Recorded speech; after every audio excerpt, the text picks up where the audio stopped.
guys. We are Conscious Convos. My name is Sean, and I'm here with Brooklyn and Malik, and today we are going to talk about relationships. Our first question is, should you be in a relationship while you're on a spiritual journey? Malik? That's a great question. And I want to say this. I want to just start off with this. You could be in a relationship, but it depends on who you're in a relationship with. Is the person helping you grow mentally, spiritually, emotionally, intellectually? What are they teaching you? Are they helping you grow? Or are they just sitting there watching TV? They just browse social media all day, and are they shopping all day?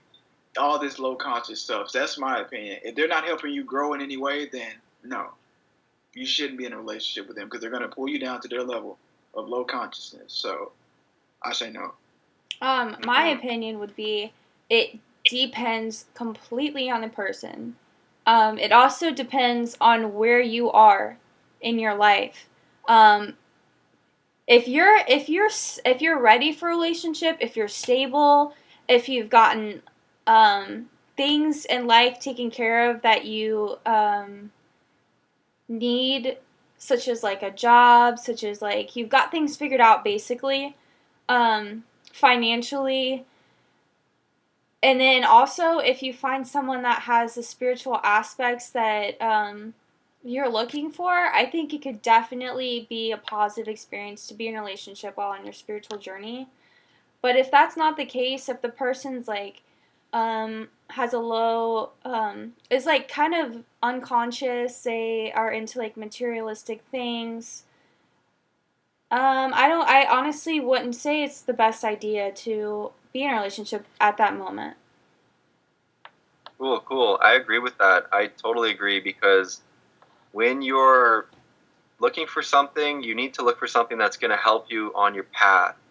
And you need to find basically somebody who's going to support you in what you do, who's into what you do, and you're going to want to spend time with working toward your goals. So if your goal is spirituality, meditation, yoga, all these things, you really need to find somebody who's aligned with what you want. Now, I got to disagree with you on the financial part, Brooklyn. I believe that if you are on a trajectory that you're going for your goals in life and right now you don't have everything figured out, I think it's okay to be in a relationship with somebody who is understanding of that and will support you in taking those steps, like going to school or starting a new business. As long as your path is toward what you want, I think you should have somebody who will support you, even if you're not financially set just yet. Yeah, I totally agree with that. What I meant by that is, I don't think that there's a certain number, like, a number of, like, I don't think there's a certain set, financial place you need to be at to, like, go into a relationship, obviously. I think if you're working on that, then that's totally great. You know, everyone's, like, you know, especially our age, we're just trying to get our feet in the door and like trying to like build ourselves up. So I totally think that's okay. But there are situations where it's easy to get into a relationship to fill a void, and that's definitely what you want to avoid. If you're if you know you're not ready, if you're like struggling to get by, if you really need to spend your time doing something else, such as like maybe like working to make money, you shouldn't just pick a relationship to like comfort yourself through that situation. Um, that's kind of what I meant by the financial aspect. But I think if you're on the way towards that, if you're progressing, then I think that's totally fine. I agree. When you said like filling a relationship to fill a void, I definitely agree with that. Not only are they looking probably to fill a void financially, but it could be from a lack of self love. They're looking for someone else to love them because they can't love themselves, and that's a really big one. Or they could be going into the relationship out of boredom, not feeling complete, not feeling whole, stuff like that. It's a lot of things out there that are that creates like this clinginess to another person, so that you don't have to feel that void. That's exactly. I actually like struggled with that myself, for a few years actually.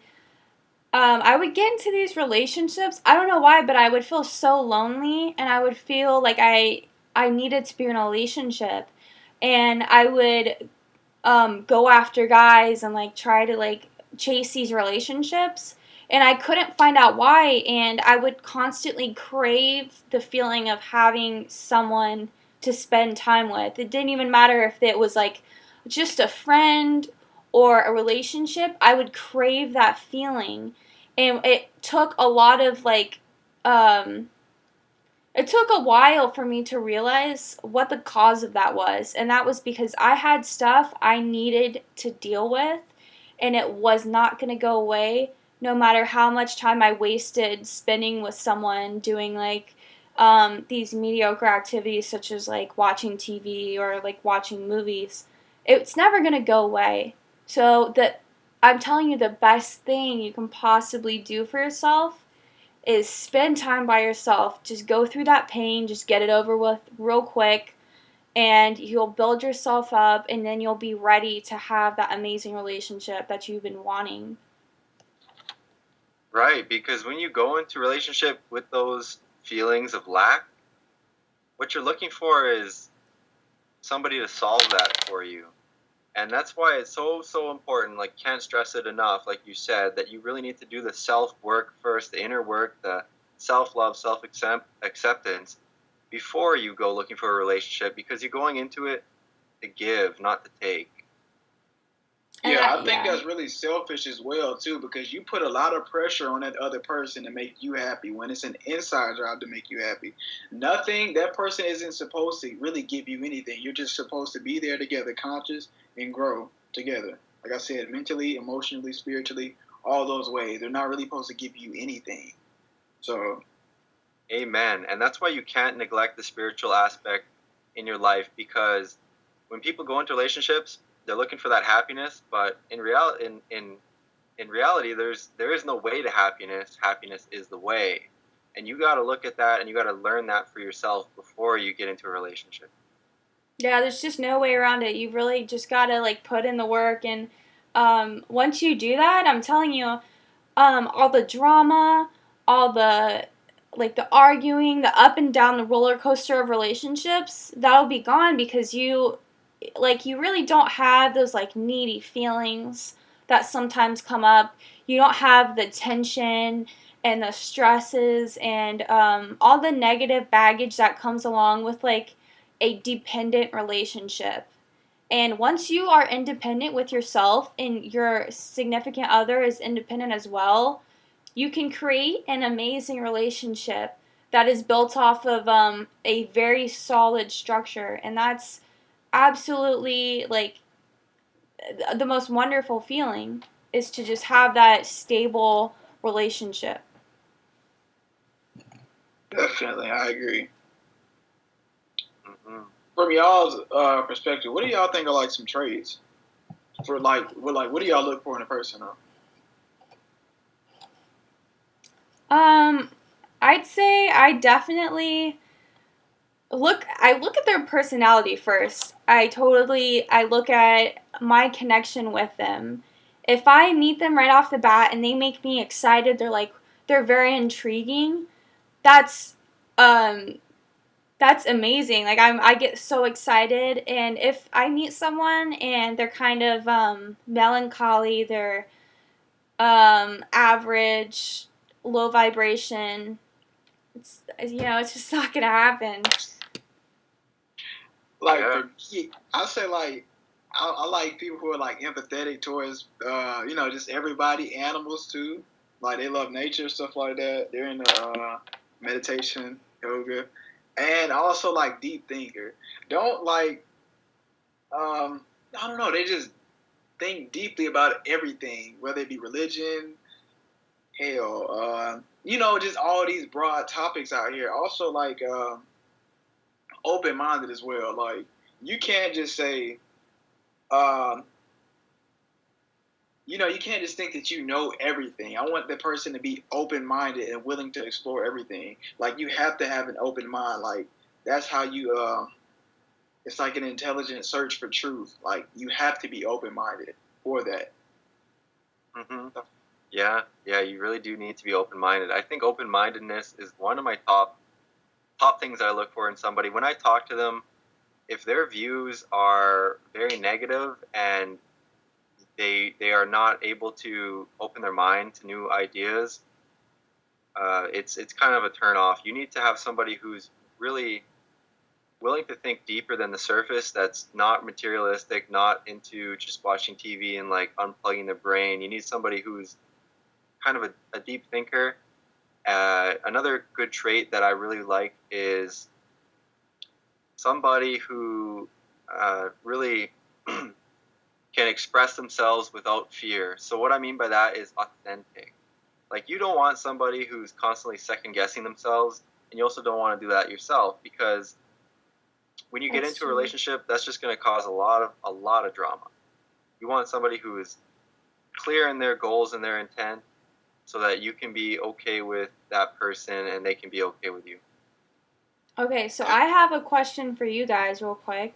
How do you know if someone, you guys said that you look for someone who like meditates and if they do yoga and if there's deep thinkers and spiritual, how do you know this right off the bat? Like, I know from my experience, it's hard to just come out and tell someone right after meeting them that I do these things because they're not normally like socially acceptable, but they're also just like not something I feel like you would normally say right off the bat that you do. Like, it's something you kind of have to learn about someone, I think. But how do you know that? I Okay. usually ask them like, what are their interests and hobbies? Like, what do they do in their free time? Usually the people that I'm interested in, they will say like, I read a lot, or I go hiking, or like I love nature. I go to a lot of museums or things of that nature. Because usually people, your average person usually doesn't do those kind of things. You know, they're shopping, they're watching TV, they're doing something, you know, something like at a low vibration kind of thing. And what you said about most people don't do that. This is the thing. If I feel like I have to hide that part about me from somebody, I know that's not the person for me. If I feel like I have to kind of say, you know, I meditate or I do yoga, if I have to hide that part, then I know that's not the person for me, because it's not. I can be authentic with that person, whoever it is, and Yeah. yeah, I have to hide my authentic self from that person because I'm afraid of judgment. So. Yeah. You need to find somebody who's not who's like they know what they want, and they're not afraid to share it. So when you ask them a question, like, for me, it's a little bit of a process. So like, let's say you meet somebody and you make like a joke or something, and they're not afraid to laugh at it, or they're just joking around, it's playful, it's whatever. And then, like, if you guys go on if you go on a date or whatever, and then on the first date you can ask them what they like to do in their free time, and if their interests are all low conscious, you pretty much know right away. It's like red flags that this person is not really into anything spiritual or deeper. It's kind of superficial. That's a Now, if you talk to them and they're okay and they're open minded to these topics of meditation, yoga, everything like that, that's good. That's a good sign. But if they're like into it and they're willing to talk about it, and they're like, oh yeah, I do yoga, I'm into fitness and everything, that's great. You found somebody who you can really connect with. That's a good way of putting it. Yeah. I do think that that's something like I don't know, like right off the bat, it's hard to like tell someone that when like you just met them. But I think if you're like on a date or something and you're like, um, having like conversations like about what's your favorite interest, what you do in your free time mostly, that'd be a great opportunity to just let them know that like you do meditate, you're on the spiritual journey, maybe like the fact that if you are vegan, like just let them know that. um, but I think that's definitely a good way to like express yourself and like express that spiritual side of you. And if they're into it, then that's awesome, but I do think that you have to like let them know, because you want to be as authentic as possible in that situation. Definitely.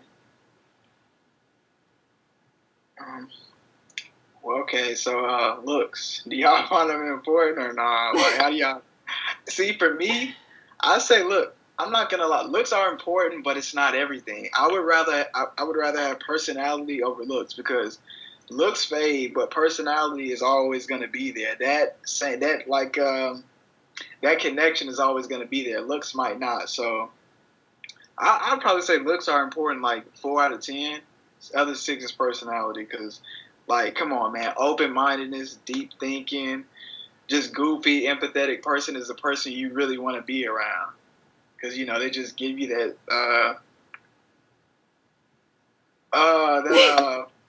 that warm feeling. You guys. Yeah, the butterflies in your stomach and Yeah. whatever. They make you feel happy. Yeah. You share like a vibe that is just like irreplaceable, probably. Yeah. Yeah. So I'm not gonna like. I know what I want, and it's somebody who like attraction. One of the things I learned is attraction is not a choice. So you like what you like, and you really can't help that. So it's really important to not deny that. So if you see somebody that really does it for you, it's important to be authentic and let them know and be direct about it. I believe, and if it works out, then that's great, and like you can go from there and see if that's like the person who's got the personality that you really admire in a person and you would feel comfortable getting into a relationship with. So I would say that looks are so important at first, but once you get to know a person, they're really not everything. It's just skin deep. One thing I would like to say is taking it back to biology class. If you think about it, this is the way one of my biology teachers explained this to me, and it was just kind of like profound to me at the time. It was that basically there's a reason why you look at someone and instantly like are attracted to them, and there's there's evolutionary um, reasons for that, and that's because what you see in this person physically, the reason why you're attracted to them is because you want those traits to be passed through your offspring so that the evolution of our species can survive and thrive. So basically, like once that was pretty profound to me at the time. I was probably like 13 or 14. That was a good way to look at it because if you think about it, a lot of times people say now, especially um, in our times right now, they say like looks aren't like that important and you need to like connect with the person and like personality is everything and you can't judge a book by its cover. But I do think that physically it is important. It's probably like Malik said, like a 4 out of 10, because you really do need to make sure that like you are like attracted to this person, because it matters not as much as personality, but it does matter a little bit.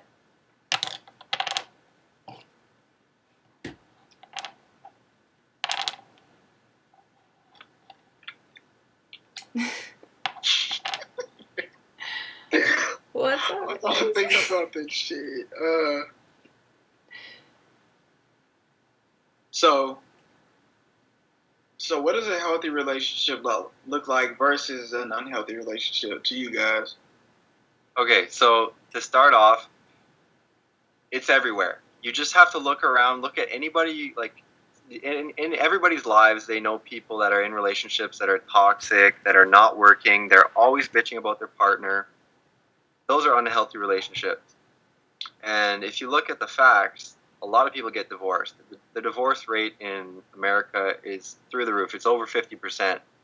And that's because people get into these relationships without really doing the work on themselves, and things don't work for them.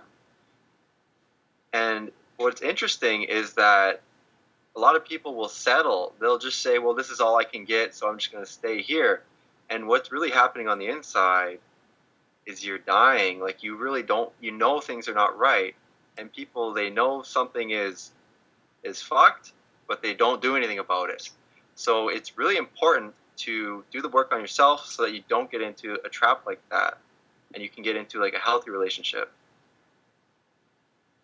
I agree, definitely. Another thing about that is, like I said earlier, unhealthy relationships are really, I feel like, just there just to distract people from the things they need to deal with. There's so many things that you can use a relationship to distract yourself from, such as like, what I did if I personally had that experience, like I said myself, and mostly I wanted to distract myself from like what I wanted to do with my life. I had this huge question um, for myself at that moment, and I would kind of like put it off because I'd spend more time just like focusing on um, spending time with people and like creating such a busy life for myself that I couldn't really even deal with that question.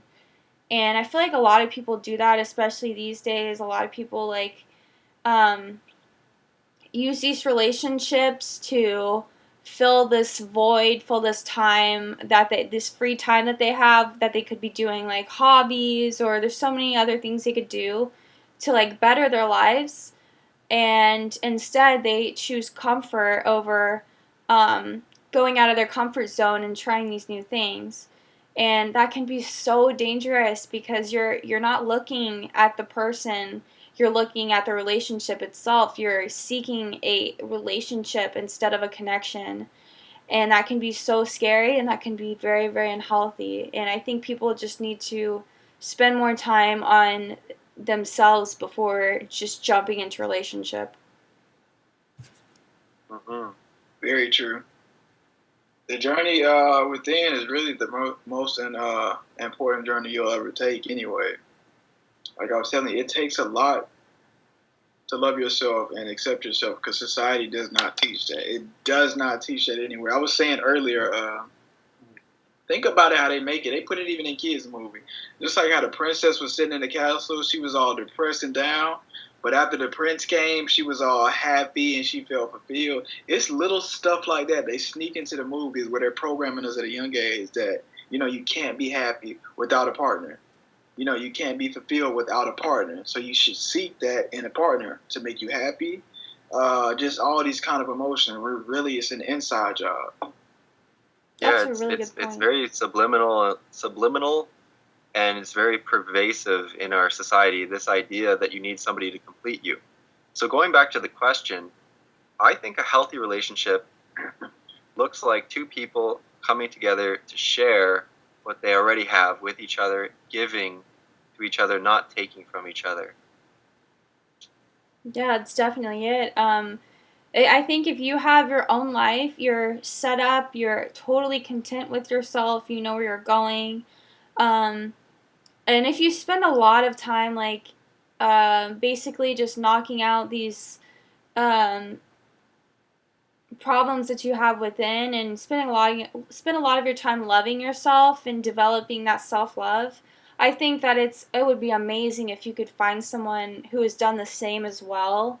And if you choose to have a relationship, a completely independent relationship, that would be so amazing. And that's basically what a healthy relationship looks like to me, is when you both have two completely independent lives that you want to um, share with each other. And if you have different aspects that you could give to each other, that would be absolutely amazing. That'd be beautiful.